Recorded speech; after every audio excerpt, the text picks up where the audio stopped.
시편 90편 10절은 인간의 수명에 대해서 이렇게 말을 합니다. 우리의 연수가 70이요 강건하면 80이라도 그 연수의 자랑은 수고와 슬픔뿐이요 신속히 가니 우리가 날아가니이다.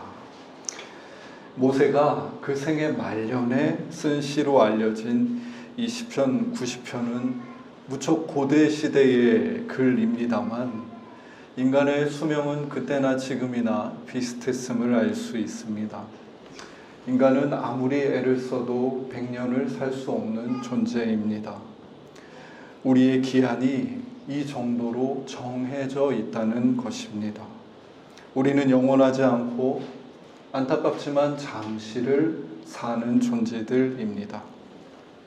영혼에 비추어 보자면 사람이 100년을 산다 한들 그것은 한낱 작은 점처럼 보일지 모르겠습니다. 그러니 생명의 날들은 신속히 갈 뿐만 아니라 날아가는 것 같다라는 모세의 고백은 참으로 진실입니다. 생명의 기한이 100년인 존재인 인간이 그 이상의 시간, 그 너머의 시간을 감각하기란 매우 어려운 일입니다. 우리는 기껏해야 어린 시절을 추억하면서 더듬을 수 있지만 내 부모님이나 내 조부모님이 살던 시절을 마치 나의 것처럼 체감하기는 매우 어렵습니다. 제가 이렇게 인간의 짧은 수명과 그들이 가진 감각의 범위가 매우 한정적이라는 것을 말씀드린 이유는 사실 오늘 본문 예레미야에 나오는 이스라엘 백성들을 변호하기 위함입니다.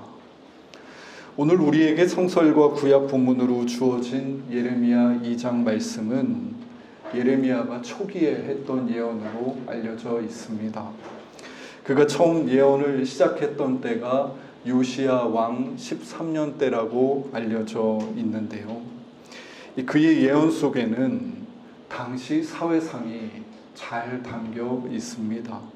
5절을 보면 하나님께서 이스라엘 백성에게 나를 멀리하고 가서 헛된 것을 따라 헛되이 행한다라고 말씀하십니다. 하나님과 멀어진 이스라엘 백성들이 헛되게 따르던 그 실체는 8절이 밝혀주고 있는데 다름 아닌 바알이었다고 합니다. 바알은 당시 고대 근동 지방에서 매우 잘 알려진 농사의 신이었습니다. 농사가 잘 되려면 비가 내려야 했고 비와 풍요를 베푸는 신이 바알이었습니다. 이스라엘 백성들이 가나안 땅에 정착한 초기에 물론 그들은 이 가나안 땅까지 나를 인도해 주신 여호와 하나님만을 주로 모시고 살았습니다만 시간이 지나고 세대가 흐르며 그들의 마음은 점차 흔들리기 시작했습니다. 당장 내 눈앞에 있는 밭의 농사가 잘 되지 않으면 그들의 마음은 시험에 들 수밖에 없었습니다. 하나님이 젖과 꿀이 흐르는 땅이라고 말씀하셨는데 왜 비가 내리지 않는가? 그들은 자연스럽게 하나님이 아니라 더 강하고 즉각 내게 조치를 해줄 수 있는 신을 찾았고 바알에게 기도하고 제사 드리는 그 지역과 그 시대의 팽배한 문화를 받아들이며 답습합니다. 그렇다고 여호와 하나님을 아예 버리는 것도 아닙니다. 기본적인 삶의 형태에서는 하나님을 믿고 따라 살아가지만 적어도 농사에 있어서만은 내가 풍작을 해야 되니 바알이 필요하다고 생각한 것입니다. 여러분 충분히 그럴 수 있지 않습니까? 우리가 하나님을 믿고 의지하면서 살지만 적어도 우리가 돈을 벌 때만은 이 시대의 수단과 방법을 철저하게 따라야 한다고 생각할 수 있는 것 아닙니까? 우리가 하나님을 믿지만 적어도 이 시대에서 선한 영향력을 끼치기 위해 부자가 되고 또 힘 있는 자리를 쟁취해야 된다고 생각할 수 있는 것 아닙니까?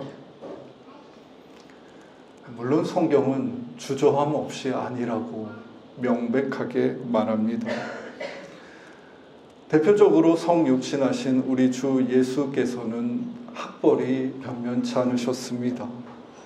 명함을 내밀면 이 직장, 이 소속이시군요 라고 할 만한 곳이 있었던 것도 아닙니다. 예수님은 그저 나사렛 시골 마을에서 평생을 사신 한 사람이었습니다.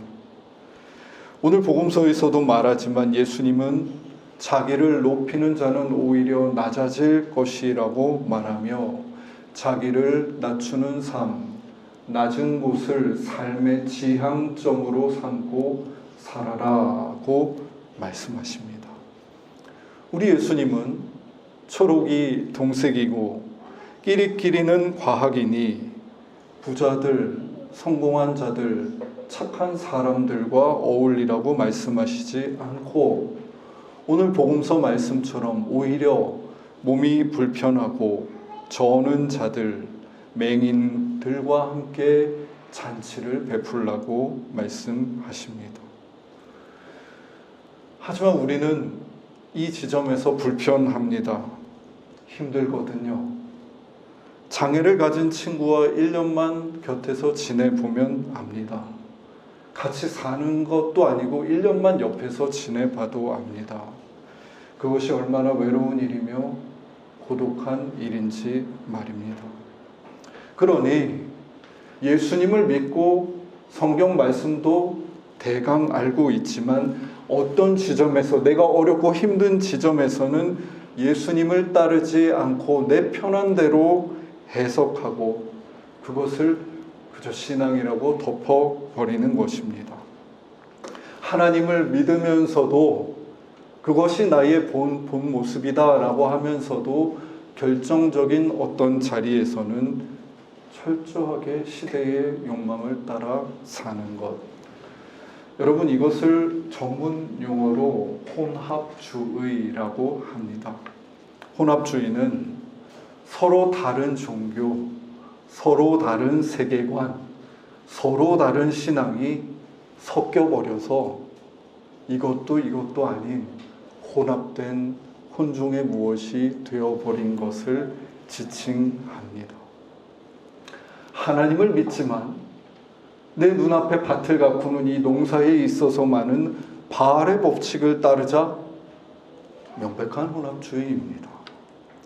여러분, 그것은 기독교도 아니고 신앙도 아닙니다. 그것은 하나님이 바라시는 한결같은 사랑의 삶도 아닙니다. 문제는 예레미야가 예언하고 요시야가 통치하던 그 시대에 이러한 분위기가 사회 전반에 만연했다는 것입니다.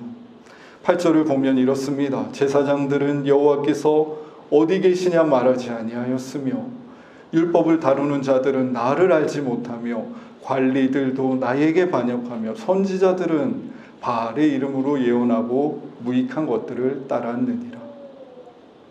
제사장, 율법 선생, 관리들, 선지자들 모두가 하나님을 잃어버리고 엉뚱한 혼합주의 종교를 설파하고 있는 그때에 여러분, 그 땅, 그 문화 안에서 아이들이 태어나고 자라는 것입니다. 그러니 거기서 태어나고 자란 아이들에게 혼합주의는 기본값입니다. 그들은 태어나 자라면서부터 부모나 교회에서 제대로 된 하나님을 섬기는 모습을 본 적이 없습니다. 그러니 자기가 살아가는 이 시대와 현실에 대해 문제의식을 가질 여지 또한 없습니다. 그가 경험한 것이 전부이니 말입니다. 이러한 맥락에 있는 이스라엘 백성들의 처지에서 어느 날 갑자기 등장해 하나님의 마음을 대변한다고 호통을 치고 있는 예레미야의 목소리는 매우 불편하고 낯설고 생경스러운 것일 수밖에 없었습니다. 하지만 그 불편하고 낯선 목소리는 전반적인 그 혼합주의의 문화 안에서 그들의 도시와 공동체 안에서 단 한 번도 들어보지 못한 이야기이기도 했습니다. 하나님은 예레미야의 목소리를 통해서 아주 오래된 이야기를 그 백성들에게 전해 주십니다. 그것은 다름 아닌 이스라엘이 출애굽하여 광야 생활할 때의 이야기입니다. 오늘 성서일과 본문에는 다 나와 있지 않지만 예레미야 2장 2절을 읽어보겠습니다. 가서 예루살렘 귀에 외칠지니라. 여호와께서 이와 같이 말씀하시기를 내가 너를 위하여 내 청년 때의 인애와 내 신혼 때의 사랑을 기억하노니 곧 씨 뿌리지 못하는 땅 그 광야에서 나를 따랐음이니라. 하나님께서 보시기에 이스라엘 백성들의 그 유구한 역사 중에서 특별히 더 눈길이 가고 소중하게 여겨지는 지점이 있었는데 그때는 다름 아닌 광야 생활 40년이었습니다. 그때를 하나님은 신혼의 사랑에 비유하시면서 광야에서 하나님과 이스라엘 백성들의 관계가 얼마나 순전한 사랑의 관계였는지를 보여줍니다. 여러분, 그들은 하나님을 처음 듣고 그분의 구원을 경험하며 알아가고 있었습니다. 그분을 그렇게 알며 한 번씩 따라가 보는 것이 광야 생활의 여정이었습니다. 십계명은 그들의 행동을 제한하는 규정이 아니었습니다. 바로의 통치 안에서 바로의 율법을 따라 살던 노예인 이스라엘 백성들이 하나님의 율법을 마주했다는 것은 그 율법을 통해 하나님이 누구신지를 더듬어 살피고 알아가는 관계의 통로였습니다. 그들이 예배하는 천막은 이름이 미팅 텐트, 만남의 천막이었습니다. 구름이 그 위에 내려앉으면 각자 텐트에 있던 사람들은 그 구름이 내려앉은 회막을 향해서 돌아서서 자리에서 일어서 경외심을 표현했습니다. 구름이 회막에서 떠올라 앞서 나가면 그분의 인도하심을 따라서 한 걸음 나아가 보고 구름이 멈추면 이스라엘 백성도 멈추었습니다. 그들은 그 땅에서 스스로 농사 지어 먹지 않았고 하나님이 날마다 선물로 주시는 그 양식 만나와 메추라기를 먹으며 살았습니다.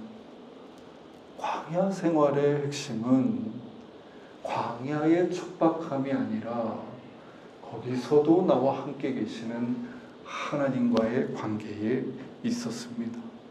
사막이든지 구덩이든지 사망의 그늘진 골짜기이든지 그들에게는 상관이 없었습니다. 우리를 구원하신 하나님이 지금 여기 이곳에 나와 함께 계시다면 찬송가의 가사처럼 그 어디나 하늘 나라였습니다. 하나님은 이 오래전에 한 시절 이야기를 들려주시며 예레미야 시대의 혼합주의의 배경 안에서 그들이 잊고 있었던 그 빛나는 순전한 관계를 다시 바라보게 하고 계시는 것입니다. 하지만 여러분, 앞에서도 말씀드렸다시피 100년을 넘게 살지 못하는 인간이 100년은 고사하고 내 삶에 지난 어린 시절을 추적하기도 쉽지 않은 것이 사실입니다. 예레미야의 예언을 지금 듣고 있는 이 사람들에게 저 광야 생활의 이야기는 무려 766년 전의 이야기였습니다. 여러분, 그것은 과거이지요. 옛날 이야기 아닙니까? 그럼에도 불구하고 하나님은 그 옛날 이야기를 그 이스라엘 백성들의 마음에 복원하시며 이것은 옛날 이야기가 아니라고 말씀하십니다. 하나님, 그러면 무슨 이야기입니까? 그것은 근원의 이야기라고 말씀하십니다. 인간이라면 하나님께 생명을 얻은 자라면 반드시 알아야 할 생명의 근원에 대한 이야기, 지금 내가 살아가는 삶의 근간에 대한 이야기가 존재하고, 하나님께서는 그 이야기와 이스라엘 백성들을 예레미야를 통해 연결해 주고 계셨던 것입니다. 하여 그 근원의 이야기와 단절되어 있는 상태를 하나님은 악이라고 규정하십니다. 13절입니다. 내 백성이 두 가지 악을 행하였나니 곧 그들이 생수의 근원되는 나를 버린 것과 스스로 웅덩이를 판 것인데 그것은 그 물을 가두지 못할 터진 웅덩이들이니라. 인생은 생수의 근원 되시는 하나님과 연결되어 있을 때 비로소 참 될 수 있는 것이니 돌아오라 라는 촉구입니다. 혼합주의의 문화 안에서 단절된 그 근원이신 하나님이 다시 그들과 접촉을 시도하고 계신 것입니다. 저는 종종 한강에 산책을 갑니다. 성산대교 옆에는 다른 한강 둔치와 다르게 비스듬하게 강물로 내려 뻗은 길이 있습니다. 선착장처럼 보이는데 그곳에 저의 검은 개 서로와 간 적이 있습니다. 저의 개는 물을 매우 좋아합니다. 그래서 물을 보면 달려들어서 첨벙첨벙 거리면서 이쪽 끝에서 저쪽 끝을 왔다 갔다 하는데, 보통은 그렇게 개와 함께 찰방찰방 거리다가 돌아오곤 합니다. 그런데 그날은 그 모습을 멍하니 보다가 문득 우리가 찰방거리고 있는 이 물의 근원은 무엇일까 질문을 하나 던지게 되었습니다.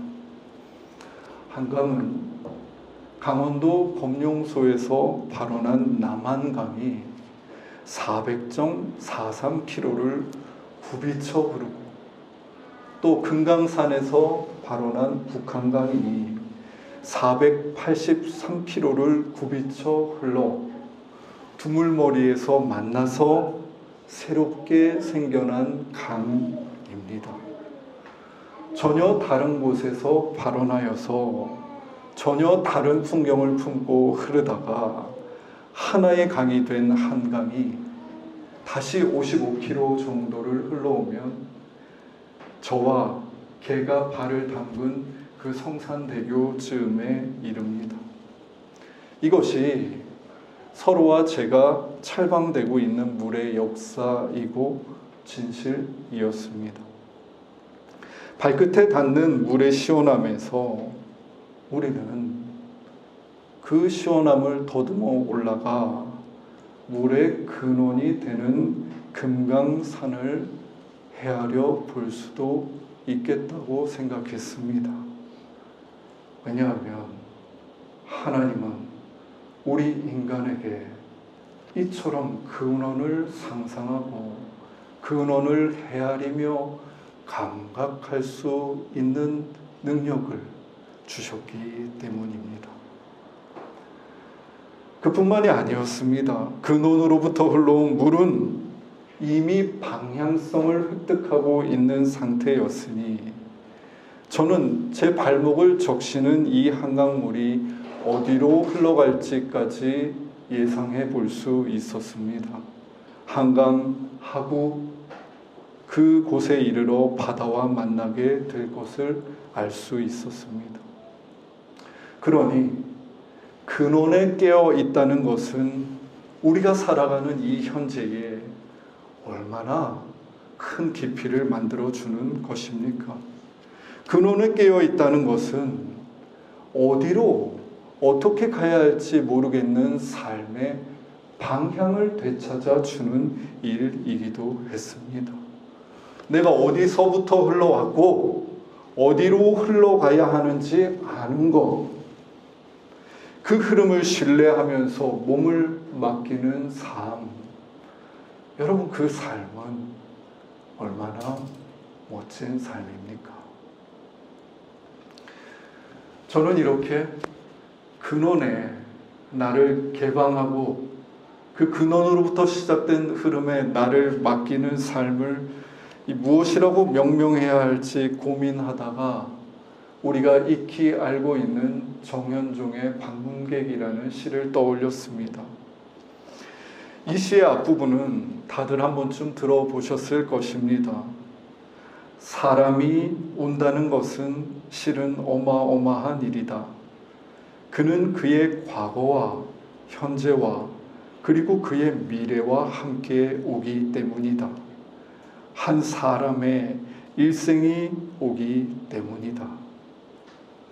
이 시인은 한강에 발을 담그고서는 그 근원이 되는 금강산을 더듬듯이 예레미야의 예언을 듣고서는 하나님과 깊이 연결되어 있던 그 광야의 시간을 더듬듯이 한 사람의 보이는 현재만이 아니라 그의 과거, 그의 미래를 함께 바라봅니다.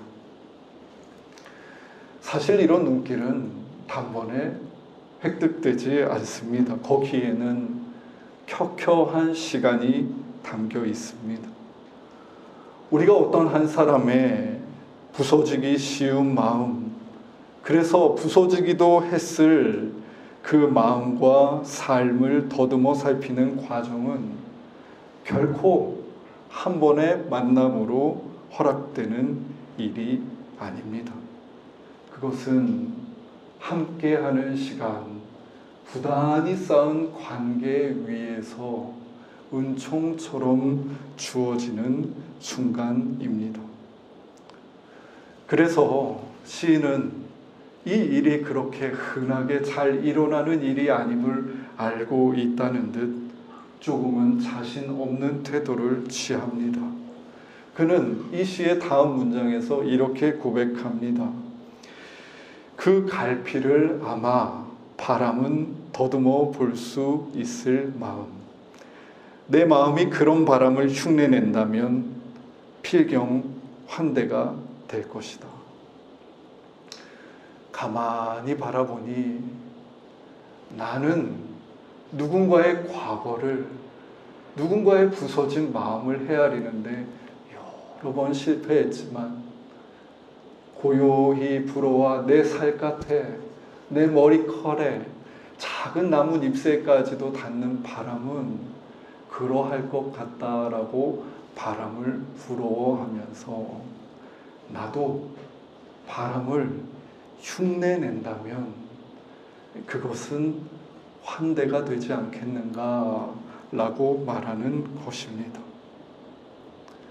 바람의 방식으로 누군가를 향해 고요히 잠잠히 곁이 되고 어루만지고 규정하지 않고 스치우는 것, 그를 덮어주는 것을 그는 환대라고 말합니다.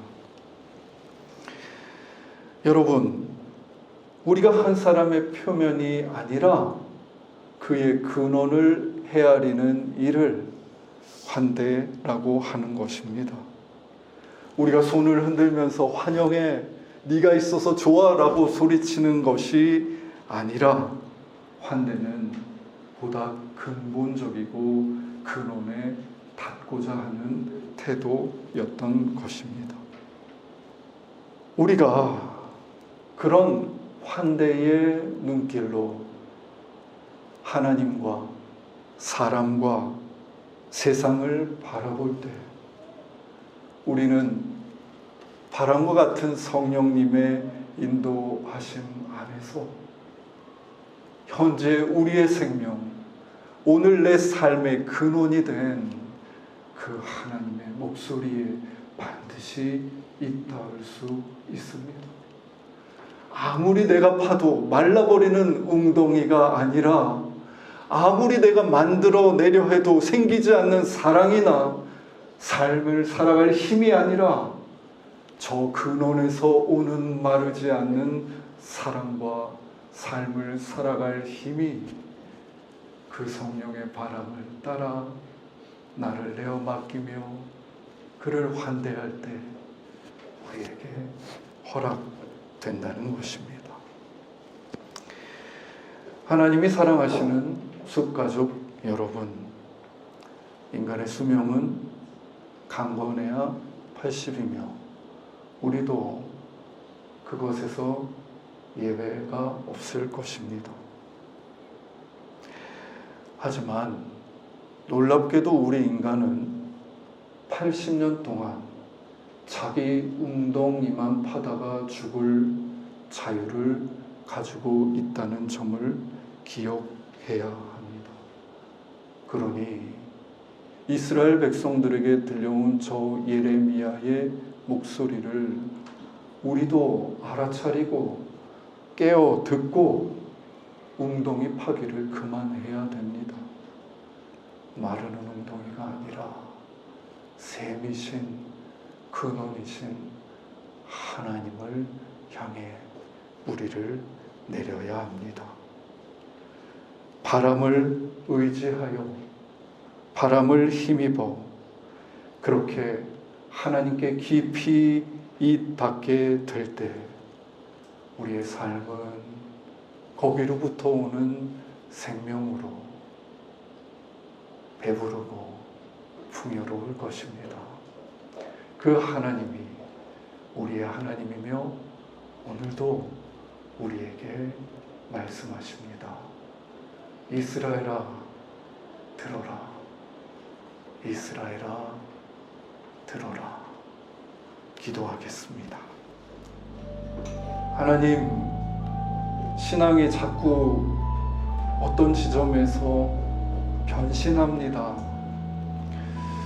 다른 생각들과 교묘하게 혼합이 되어서 하나님을 정말 순전하게 믿던 제 마음이 조금씩 변형되는 삶의 자리, 선택의 순간, 그런 지점들이 있습니다. 주님, 그렇게 한 주, 두 주, 한 해, 두 해 하나님과 멀어져 버린 것은 아닌지 두렵습니다. 그러나 주님, 사랑하는 이스라엘 백성들과 우리를 향한 당신의 한 말씀을 들려주시니 감사합니다. 생명의 근원 되신 당신께 잇따라 살게 하여 주십시오. 자기 웅덩이 파기를 멈추고 나의 한계를 고백하고 영원하신 하나님, 오늘 나를 이곳에 있게 하신 당신께 잇따른 삶을 살게 하여 주십시오. 하여 혼합되고 흐트러진 우리의 신앙이 그 근원의 생수를 먹고 해갈하고 순전해지도록 주님, 우리와 함께하여 주십시오. 예수님의 이름으로 기도드립니다. 아멘.